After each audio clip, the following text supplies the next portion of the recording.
Wetlands ऐसे अनोखे areas होते हैं जहां पानी साल भर या साल के अलग अलग समय में मिट्टी को ढक देता है या मिट्टी की सतह पर या उसके पास रहता है।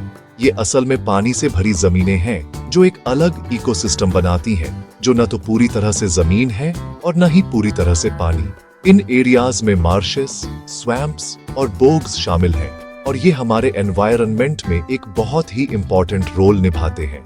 ये बड़े नेचुरल स्पंज की तरह काम करते हैं, बारिश के पानी को सोखते हैं और आसपास के शहरों और गांवों में बाढ़ को रोकते हैं। ये पॉल्यूटेंट्स को फिल्टर करके पानी को प्यूरिफाई करने में भी हेल्प करते हैं, जिससे यह इंसानों और वाइल्ड लाइफ दोनों के लिए इस्तेमाल करने के लिए क्लीनर हो जाता है।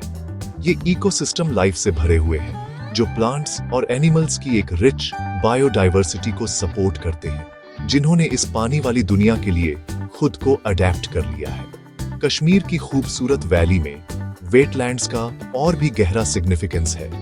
ये सिर्फ ज्योग्राफिकल फीचर्स नहीं है, ये रीजन के इकोलॉजिकल बैलेंस और इकोनॉमी की लाइफलाइन है।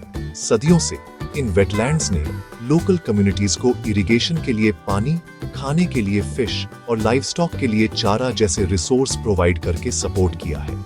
इनके अंदर और आसपास उगने वाली हरी भरी वेजिटेशन जैसे रीड्स और वाटर चेस्टनट्स को भी लोग अपनी लाइवलीहुड के लिए हार्वेस्ट करते हैं। अपने इकोनॉमिक बेनिफिट्स के अलावा ये वेटलैंड्स कश्मीर की अनोखी सीनिक ब्यूटी में कंट्रीब्यूट करते हैं, जो दुनिया भर से टूरिस्ट्स को अट्रैक्ट करते हैं। उनका एग्जिस्टेंस वैली की कल्चरल और नेचुरल हेरिटेज से गहराई से जुड़ा हुआ है। कश्मीर के वेटलैंड्स का इंपॉर्टेंस उनके इमीडिएट सराउंडिंग्स से बहुत आगे तक जाता है।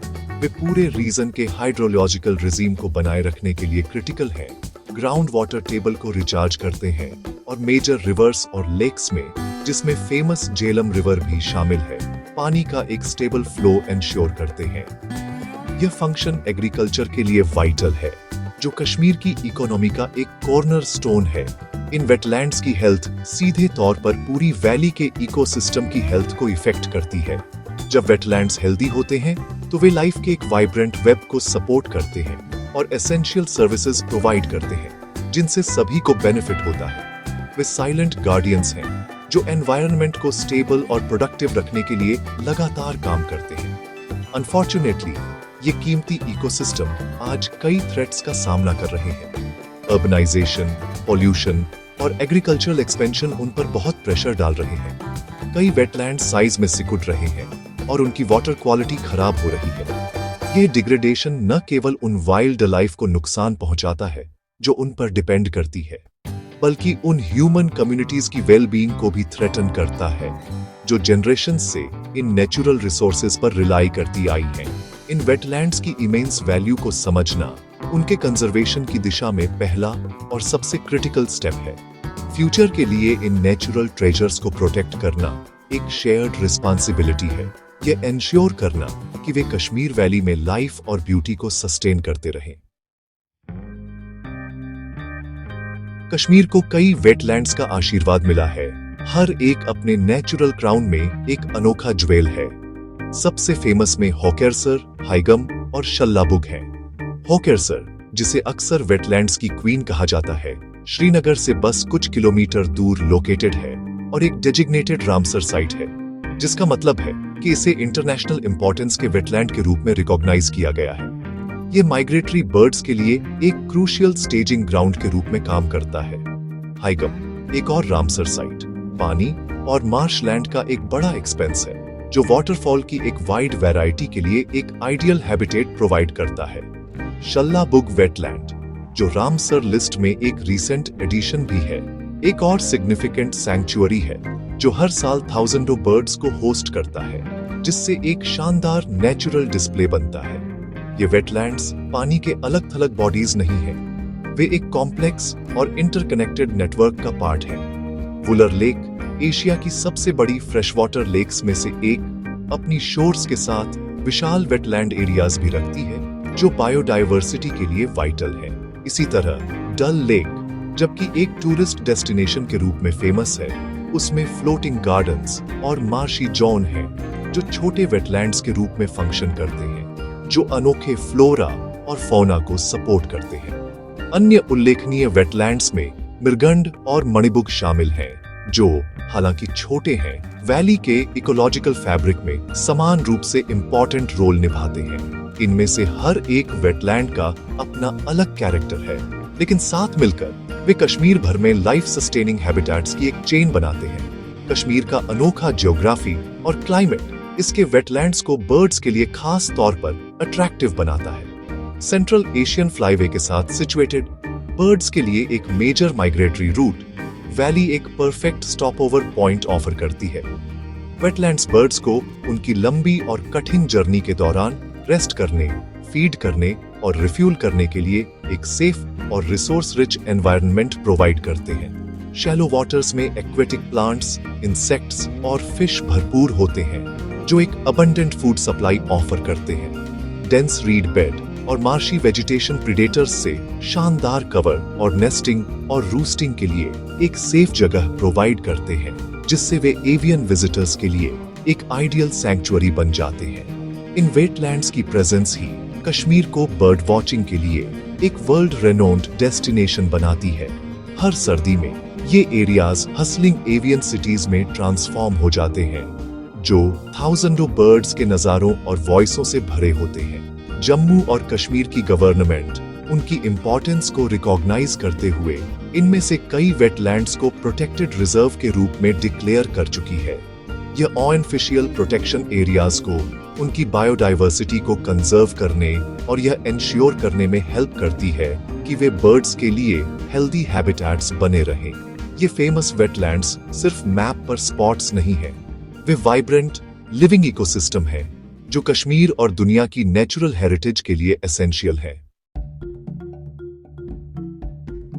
कश्मीर के वेटलैंड्स माइग्रेटरी वाटर बर्ड्स के अविश्वसनीय स्पेक्टेकल के लिए सबसे फेमस हैं, जो हर सर्दी में आते हैं।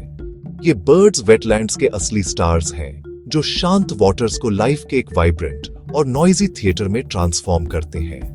वे Siberia, central Asia, northern Europe और चाइना जैसे दूर के देशों में अपने ब्रीडिंग ग्राउंड से थाउजेंडों किलोमीटर ट्रैवल करते हैं, ताकि वहां की कठोर ठंडी सर्दियों से बच सकें। उनका आगमन सीजन्स के बदलने का संकेत देता है और बर्ड लवर्स और ऑर्निथोलॉजिस्ट्स को बहुत खुशी देता है।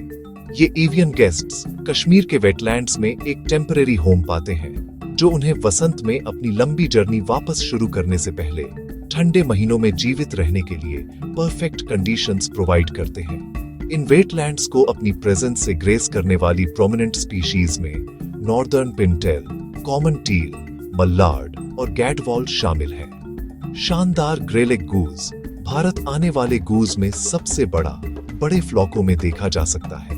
उनकी हॉन्किंग कॉल्स पानी में गूंजती है।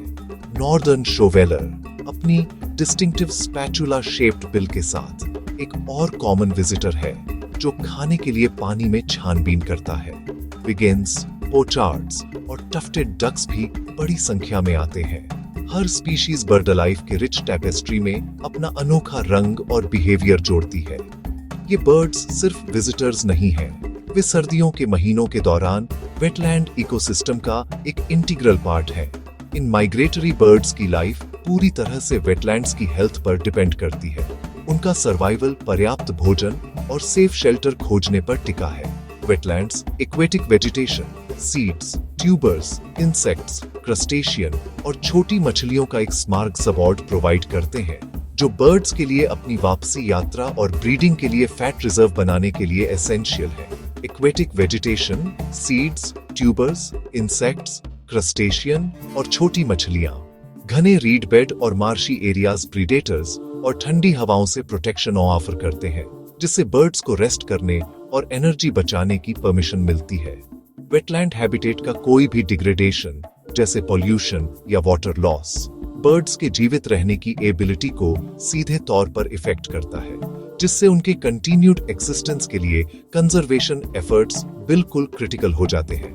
इन बर्ड्स की जर्नी नेचर का एक मार्बल है, उनकी एंड्योरेंस और इंस्टिंक्ट का एक टेस्टामेंट। कॉमन टील जैसी एक छोटी बर्ड कश्मीर तक पहुंचने के लिए 4000 किलोमीटर से अधिक उड़ सकती है। वे सूरज, सितारों और पृथ्वी के मैग्नेटिक फील्ड का उपयोग करके नेविगेट करते हैं। जो पीढ़ियों से चली आ रही पुरानी रूट्स को फॉलो करते हैं। कश्मीर के वेटलैंड्स इस माइग्रेटरी चेन में एक वाइटल लिंक है। एक सेफ विंटरिंग ग्राउंड प्रोवाइड करके कश्मीर इन स्पीशीज के ग्लोबल कंजर्वेशन में एक क्रूशियल रोल निभाता है। इन बर्ड्स को वेटलैंड्स में झुंड में देखना हमारे प्लैनेट के इकोसिस्टम्स के इंटरकनेक्टेडनेस और उन्हें प्रोटेक्ट करने की हमारी शेयर्ड रिस्पॉन्सिबिलिटी की एक खूबसूरत रिमाइंडर है। कश्मीर के वेटलैंड्स का कंजर्वेशन एक बहुत ही इंपॉर्टेंट टास्क है और थैंकफुली इन नाजुक इकोसिस्टम्स को प्रोटेक्ट करने के लिए कंसर्टेड एफर्ट्स चल रहे हैं। जम्मू और Kashmir wild life protection department कई एनवायरमेंटल ऑर्गेनाइजेशंस के साथ मिलकर इन नेचुरल हैबिटेट्स को मैनेज और रिस्टोर करने में एक्टिवली इन्वॉल्व्ड है। उठाए जा रहे मेजर्स में वाटर लेवल्स और क्वालिटी की रेगुलर मॉनिटरिंग, वेजिटेशन का साइंटिफिक मैनेजमेंट और आने वाले बर्ड्स को प्रोटेक्ट करने के लिए एंटी पोचिंग पेट्रोल शामिल है। एक बढ़ती हुई अवेयरनेस है कि ये वेटलैंड्स इनवैल्यूएबल नेचुरल एसेट्स हैं, जिन्हें न केवल वाइल्ड लाइफ के लिए बल्कि कश्मीर के लोगों की लॉन्ग टर्म वेल बीइंग के लिए भी प्रिजर्व करने की जरूरत है। वेटलैंड कंजर्वेशन में एक की स्ट्रैटेजी कम्युनिटी इन्वॉल्वमेंट है। वेटलैंड्स के पास रहने वाली लोकल कम्युनिटीज को इन इकोसिस्टम्स का गहरा ट्रेडिशनल नॉलेज है और उनकी हेल्थ में उनका डायरेक्ट स्टेक है। कंजर्वेशन प्रोग्राम्स इन कम्युनिटीज को इन्वॉल्व करने के लिए तेजी से काम कर रहे हैं। उन्हें ऑल्टरनेटिव लाइवलीहुड ऑप्शन प्रोवाइड कर रहे हैं जो वेटलैंड्स को नुकसान नहीं पहुंचाते। वेटलैंड्स और उनके द्वारा होस्ट किए जाने वाले बर्ड्स के इंपॉर्टेंस के बारे में लोगों को एजुकेट करने के लिए स्कूलों और गांवों में अवेयरनेस कैंपेन चलाए जा रहे हैं। जब लोकल लोग अपनी नेचुरल हेरिटेज के गार्डियन बन जाते हैं तो कंजर्वेशन एफर्ट्स लॉन्ग रन में बहुत अधिक इफेक्टिव और सस्टेनेबल हो जाते हैं। हालांकि चुनौतियां अभी भी सिग्निफिकेंट हैं। बढ़ती आबादी का दबाव, एग्रीकल्चर और कंस्ट्रक्शन के लिए अतिक्रमण और घरेलू और इंडस्ट्रियल वेस्ट से पोल्यूशन वेटलैंड्स को थ्रेटन करना जारी रखते हैं। इससे निपटने के लिए एक अधिक इंटीग्रेटेड अप्रोच की जरूरत है, जिसमें अर्बन प्लानिंग से लेकर एग्रीकल्चर और टूरिज्म तक कई गवर्नमेंट डिपार्टमेंट शामिल हों। आगे के डिग्रेडेशन को रोकने के लिए एनवायरमेंटल लॉज का सख्त एनफोर्समेंट जरूरी है। साइंटिफिक रिसर्च भी एक वाइटल रोल निभाता है, जो वेटलैंड इकोसिस्टम्स की कॉम्प्लेक्स डायनामिक्स को समझने और क्लाइमेट चेंज जैसी बदलती कंडीशंस के अनुकूल प्रभावी कंजर्वेशन स्ट्रैटेजीज बनाने के लिए आवश्यक डेटा प्रोवाइड करता है। अल्टीमेटली, कश्मीर के वेटलैंड्स और उनके शानदार एवियन विजिटर्स का फ्यूचर हमारे हाथों में है। हर सिटीजन की एक भूमिका है। हम अपनी वाटर कंजम्पशन के प्रति माइंडफुल होकर हमारे वाटर बॉडीज में खत्म होने वाले प्लास्टिक का उपयोग करने से बचकर और एनवायरनमेंट का सम्मान करने वाले इको टूरिज्म को सपोर्ट करके कंट्रीब्यूट कर सकते हैं। हमें इन नेचुरल स्पेसेस के प्रोटेक्शन के लिए अपनी आवाज उठानी चाहिए और अपने लीडर्स को उनके कंजर्वेशन को प्रायोरिटी देने के लिए एनकरेज करना चाहिए। आइए हम सब मिलकर यह इंश्योर करें कि वाटर बर्ड्स के लिए ये स्वर्ग आने वाली पीढ़ियों के लिए हेल्दी और वाइब्रेंट बने रहे, जो अपनी सुंदरता से हमें मंत्रमुग्ध करते रहे और कश्मीर वैली में जीवन के नाजुक संतुलन को बनाए रखें।